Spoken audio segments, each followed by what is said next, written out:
భారత ప్రజలందరికీ నా నమస్సుమంజలు తెలియజేస్తున్నానండి. ఈరోజు ముఖ్యంగా మీ ముందుకు రావటానికి ఆహ్, ఈ గొడవల వల్ల ఛానెల్స్ చూస్తా ఉంటే పహల్గామ్ గురించి పాకిస్తాన్ ముఖ్యంగా ఇంటర్నేషనల్ రిలేషన్స్ పాకిస్తాన్‌తో మనకున్న సంబంధాలు, ఈ యుద్ధం వలన భారత్ ఏం చేయబోతుంది అనే విషయం గురించి గానీ, అత్యంత ఆహ్, అమాయకంగా థంబ్‌నెయిల్స్ ఇచ్చేస్తున్నారేమో అని నా మనసుకనిపించింది. ఏమనుకుంటున్నారండి ఇంటర్నేషనల్ రిలేషన్స్ అంటే ఒక అత్యున్నతంగా ఒక దేశం యొక్క సమగ్రత, సార్వభౌమత వీటన్నింటి మీద ఆధారపడి ఎంతో ఎన్నో లక్షలు కాదు కోట్ల మంది ప్రాణాలకి ఆహ్, రక్షణ కల్పించే అత్యున్నతమైన విషయాల గురించి చాలా సింపుల్‌గా ఒకళ్ళని చూసి ఒకళ్ళు, ఒకళ్ళని చూసి ఒకళ్ళు ఈ దెబ్బకి ఏంటి అసలు థంబ్‌నెయిల్స్ చూస్తే మతిపోతుంది. ఏం అంత ఈజీగా తీసుకోవాల్సిన ఇష్యూ కాదండి ఇది. మనం వీటి గురించి మాట్లాడే ముందు మనకి చరిత్ర ఎంత అవగాహన ఉంది? మనకి మన దేశ చరిత్ర గురించి ఏం తెలుసు? మనం ఏం చదువుకున్నాము? నా ముందు తరాలు నేను 50 ఏళ్ళు దాటిన దాన్ని. నా ముందు తరాల వాళ్ళంతే. ఎన్ని లక్షల మంది, ఎన్ని కోట్ల మంది ఏం చదువుకున్నాం మనం? మన హిస్టరీ ఏం చదువుకున్నాం? మనం చదవాల్సిందేంటి? మనం చదవకూడనిది ఎందుకు చదువుకున్నాం? దీని అంతటికి కారణం ఎవరు? ఈ దేశం ఈరోజు ఈ పరిస్థితుల్లోకెళ్ళింది అంటే ఇంత అమాయకంగా ఈ రోజు నా బొజ్జ నిండితే చాలు ఏదో ఒకటి థంబ్‌నెయిల్ పెట్టేసి నాకు ఉపయోగపడి నాకేమైనా వ్యూస్ వచ్చి డబ్బులొస్తాయేమో అన్నట్టుగానే వెళ్ళిపోతున్నారు తప్పితే ఎంతో, ఎంతో అసలు సీక్రెట్ మెయింటైన్ చేస్తారండి. పాకిస్తాన్‌కి యుద్ధం వచ్చేస్తుంది. ఇష్టం వచ్చినట్టు మాట్లాడేయటానికి ఏమన్నా మీ పక్కింట్లో యుద్ధం వస్తేనే పక్కింట్లో ఏ నీళ్ళకొస్తేనే పెద్ద రభసైపోయి చుట్టూ చూస్తారు కదా! ఇంటర్నేషనల్‌గా పాకిస్తాన్ మీద ఇండియా యుద్ధం వచ్చేస్తే సరదాగా కబుర్లు చెప్పుకునే విషయం అండి. నిజంగా ఈరోజు మీకు ఎంతవరకు ఈ విషయం మీద అవగాహన ఉందో తెలీదు కానీ నాకు 15 ఇయర్స్ బ్యాక్ అండి. అప్పటికి బీజేపీ గవర్నమెంట్ మనకి రాలేదండి. 15 ఇయర్స్ బ్యాక్ ఈనాడులో ఎవరైనా చదివే ఉంటారు. నా తోటి వాళ్ళు ఉండుండొచ్చు. ఈనాడులో రాసుకొచ్చారండి. ఏంటి? పాకిస్తాన్ ఆయుధాలేమున్నాయి? భారతదేశం ఆయుధాలేమున్నాయని. ఆల్మోస్ట్ అండి ఏదో 1, 2 ఎక్కువ మనకుంటే ఉండొచ్చు కానీ పాకిస్తాన్ ఆయుధ సంపత్తండి ఇండియాతో ఏమాత్రం తీసిపోనట్టుగా వాళ్ళు ఈ రోజుకి వాళ్ళేం చేస్తున్నారో తెలుసా? కనీస అవసరాలు ప్రజల జీవన విధానం బావుందా లేదా అన్నది చూసుకోకుండా కేవలము భారతదేశం మీద యుద్ధమొస్తే ఏ విధంగా మనల్ని మనం లేదంటే భారతదేశం మీద యుద్ధం చేయాలి, చేస్తే మన దగ్గర వాళ్ళకి మించి ఆయుధాలుండాలి అన్నట్టు ఆయుధ సంపత్తిని పోగు చేసుకుంటూ వాళ్ళ మొత్తం ఖజానా అంతా దానికే ఖర్చు పెట్టుకున్నారండి. సో, ఈరోజు ఉన్న పరిస్థితుల్లో యుద్ధం అంటూ మొదలైతే మూడో ప్రపంచ యుద్ధంగా మారడానికి ఛాన్సెస్ ఏమాత్రం ఒకప్పుడు యుద్ధాలు జరిగితే అణుబాంబులు, ఆటం బాంబులు అనేవి ఉండేవి కాదు కాబట్టి ప్రజలు ఎంతో కొంత ఎందుకండి హిరోషిమా, నాగసాకి మీద జరిగిన యుద్ధం తర్వాత ఎన్ని దశాబ్దాల పాటు ఆ దేశ ప్రజలు బాధపడ్డారు అన్నది మనకందరికీ తెలిసిన విషయమే కదా! యుద్ధం రావాలి అని కోరుకోవద్దు. వాళ్ళు భయపడాలి అని ఆలోచించడం కరెక్టే. మీరనుకున్నట్టు ఒక్క విషయం చెప్పాలనుకుంటున్నా. నేను ఈరోజే నా దృష్టిలో పడింది. అభినవ్ ఒక ఆర్మీ ఆఫీసర్ గురించి ఇంత లేదు జై హింద్ అని ఆయన ఇలా చెప్పారు. అందుకని వెంటనే భయపడి వణికిపోయి మనల్ని తీసుకొచ్చి మనకు అప్పచెప్పేసారు. ఆయన్ని చాలా చాలా దారుణంగా హింసించేసి తీసుకొచ్చి ఆయన ఫస్ట్ అక్కడున్న వాళ్ళంతా ఆయనతో ఆడుకున్నారు. నువ్వు ఇండియాలోకే వచ్చావు అని అనడం ఆ చుట్టుపక్కల వాళ్ళు. కాదు పాకిస్తాన్‌లో ఉన్న అతన్ని ఇండియా అనేసరికి ఆయన జై హింద్ అన్నాడని చాలా వెటకారంగా ఎంతమంది అసలు దాని మీ కిందున్న కామెంట్స్ అన్నీ చూస్తే మనసు విలువిలా చాలా బాధనిపించింది. సో, ఒక్క మాట తెలుగోడు చిన్న వీడియో చేస్తే దానికి వరల్డ్ వైడ్‌గా ఉన్న వర్గం వాళ్ళు సపోర్టొచ్చి చాలా ఎందుకు మనం ఆ పరిస్థితి తెచ్చుకోవాలి? ఎప్పుడైనా సరే దెబ్బేసాము అంటే కామ్‌గా వాడికి చావు దెబ్బ కొట్టాలి తప్పితే, ఇష్టం వచ్చినట్టు మాట్లాడుకుంటూ, ప్రగల్భాలు పలుక్కుంటూ, గొప్పలు చెప్పుకుంటూ, పనికిమాలిన సోది కబుర్లు చెప్పుకుంటూ, దేశం పరువు గాని, మన పరువు మనం తీసుకోవడం గాని చెయ్యొద్దు. మన వాళ్ళు ఏమైనా చేసిన తర్వాత అప్పుడు చెప్పుకుందాం. అప్పటి వరకు ఎవ్వరు దీని గురించి నోటికొచ్చినట్టు మాట్లాడడం అంత కరెక్ట్ కాదు. ఈరోజు ఈ పరిస్థితి అంతటికి కారణం ఎక్కడో దొరికిందో తెలుసా అండి? నెహ్రూ అండి. మన చరిత్ర గురించి చెప్పుకుందాం. 2 కబుర్లు మీతో కనీసం 2 నిమిషాలు మాట్లాడాలన్న ఉద్దేశంతో నేను మీ ముందుకు రావటం జరిగిందండి. నెహ్రూ వాళ్ళ దేశానికి జరిగిన అన్యాయం, ఎన్ని ఆర్టికల్స్, ఎంత దారుణంగా అంటే అండి, ఎందుకు మన రాజీవ్ గాంధీ వాళ్ళ అన్నయ్య ఏం చేశాడో తెలుసా? అప్పటి వరకు మన ప్రభుత్వంలో కాదు, ప్రజలలో ఉన్న ఒపీనియన్ ఏంటంటే, నారు పోసిన వాడు నీరు పోయడా, అందుకని పిల్లల కండం తప్పు కాదు కదా, పిల్లల కండం తప్పు కాదు, ఎంతమందినన్నా భగవంతుడు ఇచ్చాడు, భగవంతుడి సాయంతో పెంచేస్తాము అన్న నమ్మకంతో భారతీయులంతా ఉండేవారు, ముఖ్యంగా హిందువులు. ఆ టైంలో పిల్లల్ని కనడానికి వీల్లేదని చెప్పేసి ఆపరేషన్స్ చేసేయటం మొదలుపెట్టారు. బలవంతంగా తీసుకెళ్లి హాస్పిటల్లో కూర్చోబెట్టి, అది దోషం కింద ఆ రోజుల్లో హిందువులు చూసేవారు. కానీ వారికి అత్యంత దారుణంగా బలవంతంగా ఆపరేషన్స్ చేసి ఇంటికి పంపించేవారు. సో అది ఇంప్లిమెంట్ చేసి జనసంఖ్య తగ్గడం కోసం అన్నారు. ఈరోజు ఆ గవర్నమెంట్ వాళ్ళే ఇంకొకటి ఏం చేశారు, వేరే చట్టాలు, స్పెషల్ లా, వీటన్నింటి గురించి మనం తెలియకుండా, ఏమీ తెలుసుకోకుండా ఏది పడితే అది మాట్లాడకూడదు అనే ఉద్దేశంతో మినిమం నాలెడ్జ్ ఇవ్వాలి. యూనియన్ సివిల్ చట్టం తీసుకురావాలంటే దానికి వ్యతిరేకం. అసలు ఈ దేశంలో అంతమంది ప్రజలు ఒకే లా కింద, ఒకే చట్టం కింద ఉండాలి కదా, వాళ్ళకి ప్రత్యేక లా, హిందూస్కి వేరే, హిందూస్ అయితే ఇంక అసలు వాళ్ళు మెజారిటీస్ అన్ని పేరు పెట్టి వాళ్ళకి ఏ విధమైన స్పెషల్ కేటగిరీస్ ఇవ్వకుండా అదర్ కమ్యూనిటీస్కి స్పెషల్ కేటగిరీస్ కింద ప్రత్యేకమైన, ఇవన్నీ ఎవరి వల్ల జరిగినాయి? నెహ్రూ వల్ల. దేశంలో ఉన్న వాళ్ళందరం ఒకే జాతి కింద చెందుతాము, మనమందరం ఇండియన్స్, పేద మధ్యతరగతి డబ్బున్న వాళ్ళు, ఈ విధమైన తీసుకురావాలని ఆనాడు ఆలోచించలేదు, ఈనాడు ఎవరు ఒప్పుకోవట్లేదు.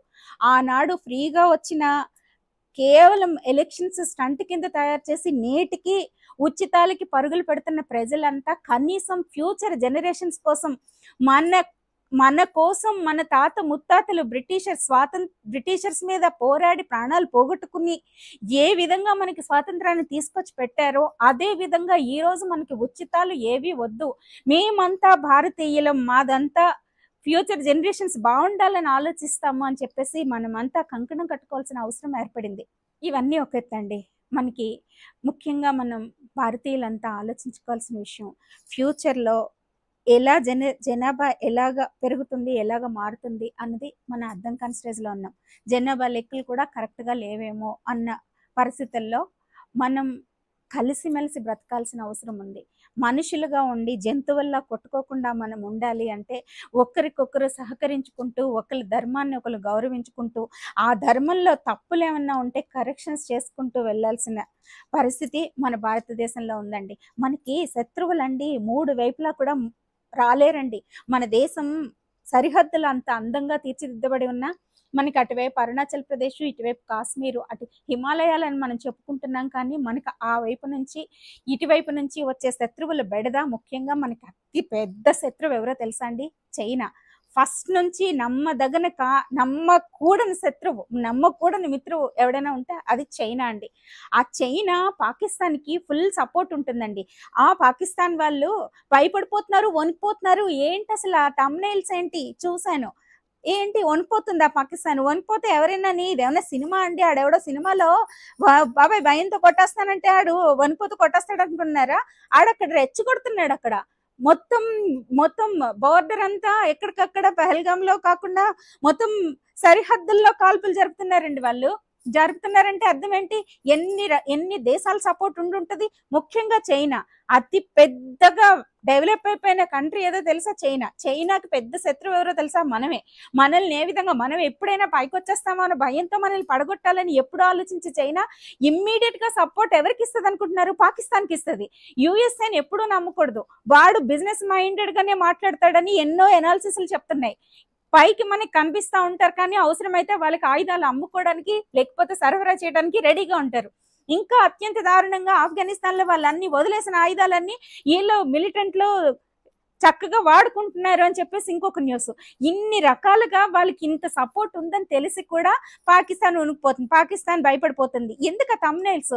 ఏం మాట్లాడుతున్నారు మీరు? ఎంత పెద్ద ఇష్యూ గురించి మీ థంబ్నెయిల్ తయారు చేస్తున్నారో తెలుసా? ఈ దేశంలో ఉన్న పౌరులంతా అండి అటువంటి వాళ్ళు మధ్య మధ్యలో వచ్చి వీళ్ళని పాడు చేస్తూ స్లీపర్ సెల్స్ అంటున్నారు. ఇక్కడిక్కడే మనలోనే మన మధ్యలోనే వాళ్ళంతా వచ్చి ఆక్యుపై చేసి ఉన్నారా అని భయపడి చచ్చే ఈ పరిస్థితుల్లో నోటుకొచ్చినట్లు చేతికొచ్చినట్లు బ్రెయిన్ లో మీకు తట్టినట్లు లేకపోతే ఎవరినో అట్రాక్ట్ చెయ్యాలి అన్నట్టు థంబ్నైల్స్ ఇవ్వకండి. అత్యంత క్రూషియల్ టైం మీకు సోషల్ మీడియా. నిజంగా ఇప్పుడు నేను చెప్తున్నాను, కానీ కొన్ని రోజులు పోతే గవర్నమెంటే మీకు ఇష్టం వచ్చినట్టు దీని గురించి ఎవడు మాట్లాడకండి, మాట్లాడితే అరెస్ట్ చేస్తాము అని రావచ్చు కూడా. కొంచెం జాగ్రత్తగా మీ ఛానల్ ముందుకెళ్ళాలి అంటే ఎడ్యుకేట్ చేయండి ప్రజలని. మీరు ఈ విషయం మీ గురించి మీకు ఏమైనా తెలిసిందనుకో, మీకు ఎలా తెలుస్తుంది? సోషల్ మీడియానే కదా, న్యూస్ ఛానల్సే కదా, ఇంగ్లీష్ లో ఉన్నదాన్ని తెలుగులోకి మార్చుకుని చెప్తారు. మీకు అంతగా అయితే ఇంటర్నేషనల్ రిలేషన్స్ బుక్స్ వస్తాయి, లేకపోతే అవి చదువుకుని నాలెడ్జ్ పెంచుకుని దాని గురించి మీరు చెప్పండి. అంతేగాని రెచ్చగొట్టే విధంగానో ఇంకొక విధంగానో చేయకండి. నేను ఏ చిన్న వీడియో చేసి పెడితే అవును, ఇప్పుడు ఎలా ఉందంటే దుర్మార్గం పెరిగిపోయిందండి. మనతోనే బ్రతుకుతూ మనలోనే ఉంటూ మన మధ్యలో శత్రువులు ఉన్నారేమో అన్నంత భయంకరమైన పరిస్థితుల్లో మన కాశ్మీర్ ఉంది. కానీ అది అక్కడి వరకు లేదు, హైదరాబాద్ అలాగే ఉంది అంటున్నారు. ఏమో ఇక్కడ కూడా అలాగే ఉందేమో, ఎవరికి తెలుసు. మన దేశాన్ని మనం కాపాడుకోవాలి. ఇప్పుడు ఈ సందర్భంగా రోజుకొక వీడియో నేను చేస్తూ మీ ముందుకి, కనీసం 2 రోజులకు ఒక వీడియో ద్వారా అయినా నేను మీ ముందుకు రావాలనుకుంటున్నా. నెహ్రూ మీదే, కాంగ్రెస్ గవర్నమెంట్ మీదే. కాంగ్రెస్ అన్నది కూకటి వేళ్లతో పెకిలించి వేయబడాలి ఈ భారతదేశంలో, అప్పుడు గాని ఈ దేశం సంరక్షించబడదు. ఈ రోజు నేను మోడీ గవర్నమెంట్ కి ఫుల్ సపోర్ట్ ఇస్తున్నాను. ఎందుకో తెలుసా? పెహల్గాంలో వేదవలు చంపేసి మోడీకి చెప్పు అని అన్నారని ఒక న్యూస్ వచ్చింది కదా. మోడీ అంటే భయపడుతున్నారు, వణుకొస్తుంది. ఈ భారతదేశంలో ఏది పడితే అది చేయటానికి అవకాశం ఇవ్వరు మోడీ గవర్నమెంట్. సో మనమంతా సపోర్ట్ చేద్దాం మోడీ గవర్నమెంట్ కి. మనం ప్రభుత్వం వెనుక ఉందాం. మనం హిందువా ముస్లిమా క్రైస్తవా కాదు. మన దేశంలోకి ఆ బంగ్లాదేశ్ లాగా పాకిస్తాన్ లో గొడవలు, అంతర్గత గొడవలు వస్తున్నట్టు మనకి రాకూడదు అంటే మనమంతా కలిసిమెలిసి ఉండాల్సిన పరిస్థితి. మనం తెలుసో తెలియకో ఈ భారత భూమి మీద పుట్టాం. మన సంస్కృతి సాంప్రదాయాల గొప్పతనం అన్ని మతాల వాళ్ళకి తెలుసు. కొత్తగా నేర్చుకోవడానికి పుట్టుకతోటి ఊపిరి పీల్చుకోవడం ఎలాగో భారతీయ హిందూ ధర్మ సంస్కృతి సాంప్రదాయాలన్నీ మన నరాల్లో జీర్ణించుకుపోతాయి. మతాలకి అతీతంగా అని నేను గట్టిగా నమ్ముతున్నాను. కాబట్టి అన్ని మతాల వాళ్ళు కూడా ఇప్పుడు కలిసిమెలిసి, ఇప్పుడు ఒకసారి ఆలోచించండి. నెహ్రూ చేసిన చట్టాల గురించి ఆలోచిద్దాం ఒకసారి. వక్ఫ్ చట్టం అంటున్నారు, దానికి వ్యతిరేకత చూపించే వాళ్ళు అసలు ఎలా చూపిస్తున్నారు? సరే, నువ్వు వ్యతిరేకంగా ఉన్నావా? అయితే నేను చెప్పేదానికి ఒక్కటి ఆలోచించు. నువ్వు మీ అమ్మ నుంచో మీ తాత నుంచో మీ పెద్దల నుంచో ఎక్కడి నుంచో నీకు ఆస్తులు వచ్చినాయి, లేదంటే నీ కష్టార్జితమే పెట్టుకుని నువ్వు కొనుక్కున్నావు. నువ్వు కొనుక్కున్న భూమి మీద ఎవరో వచ్చి ఇలా కర్చీఫ్ వేసేసి ఇది మాది, మా పూర్వకాలంది, మాది వక్ఫ్ది అని ఎవరైనా అంటే ఏం చేస్తావు? గత కొన్ని తరాలుగా నువ్వు అనుభవిస్తున్నదో లేదంటే ఈ తరంలోనే నీ కష్టార్జితంతో నువ్వు కొనుక్కున్నదో పట్టుకొచ్చి ఎవడో వచ్చి ఇది నాది అంటే ఊరుకుంటావా? ఊరుకోవు కదా. వక్ఫ్ నాది అని అనే వాళ్ళని బయటికి గెంటేయాలా కాదా? సో వక్ఫ్ భూమి ఎవరిది కాదు. ఈ దేశంలో ఇక్కడ తరతరాలుగా అనుభవిస్తున్న ఈ ఆస్తి అంతా మనది. మనం కష్టపడి సంపాదించుకున్నది మనదే అవుతుంది. కానీ నువ్వు ఖర్చు కట్టి చల్లేసి ఇది నాది అంటే అది అన్యాయమైన చట్టం. ఆ చట్టం మనకి ఈ దేశంలో వచ్చి తీరాలి. దాన్ని వ్యతిరేకించే వాళ్ళంతా దేశ ద్రోహుల కిందే లెక్క. అటువంటి వాళ్ళు ఖచ్చితంగా ఈ దేశంలో ఉండాల్సిన అవసరం లేదు. వాళ్ళు ఎవరో ఉన్నారు కదా, బయటకు వెళ్ళిపోండి అని మొహమాటం లేకుండా చెప్పేద్దాం. అత్యంత కిరాతకమైన చట్టాలన్నీ మనం మీద రుద్దారండి. సర్దార్ చట్టం వద్దు అని చెప్పినందుకు ఆయన్ని చనిపోయిన మన్నాడే అర్ధరాత్రి చట్టం మన దేశంలో ప్రవేశపెట్టబడింది అని ఒక అధ్యయనం అండి. సో అత్యంత క్రూరమైన చట్టాలు ఎన్నో ప్రవేశపెట్టిన ఆ వారసత్వ సంపద మనకు వద్దు, మీరు వెళ్ళిపోండి, ఎక్కడికి వెళ్ళిపోతారో అని గెంటేద్దామండి. కాంగ్రెస్ మూలాలన్న లేకుండా చేసేద్దామండి. కాంగ్రెస్ లో ఉన్న వాళ్ళంతా వేరే ఈ దేశంలో అనేక పార్టీలు ఉన్నాయి, వాటిలోకి వచ్చేసేయండి. నేను చాలా క్లియర్ గా చెప్తున్నా, మీరు నిజమైన దేశభక్తులయ్యి మీ ఫ్యూచర్ జనరేషన్స్ బాగుండాలి అని అనుకున్న వాళ్ళు ఎవరైనా సరే ఆ ఛత్రం నీడలో ఉండకండి. కాంగ్రెస్ విడిపోయింది చూసారా, అలాగా ఈ దేశస్తులు ఎవరైనా వేరే పార్టీ కింద పెట్టుకున్నా పర్వాలేదు, కానీ కాంగ్రెస్ అనే ముసుగులో ఆ ఛత్రం కింద ఉండకండి అని కూడా ఈ సందర్భంగా నేను తెలియజేస్తున్నానండి. నేను ఇదే విధమైన నాకు తెలిసిన నాలెడ్జ్ మీతో పంచుకోవడానికి రోజు 5 నిమిషాలు చెప్పుని తీసుకుంటానంటూ ఈ రోజు కొంచెం ఎక్కువ మాట్లాడాను. నెక్స్ట్ రేపు ఎల్లుండి కొంచెం కొంచెం కింద ఈ కాంగ్రెస్ వల్ల మనకి జరిగిన చట్టాలు, మనం చట్టాలు తెలుసుకోవద్దు, మనకి ఆర్టికల్స్ నెంబర్స్ వద్దు, ఏమొద్దు.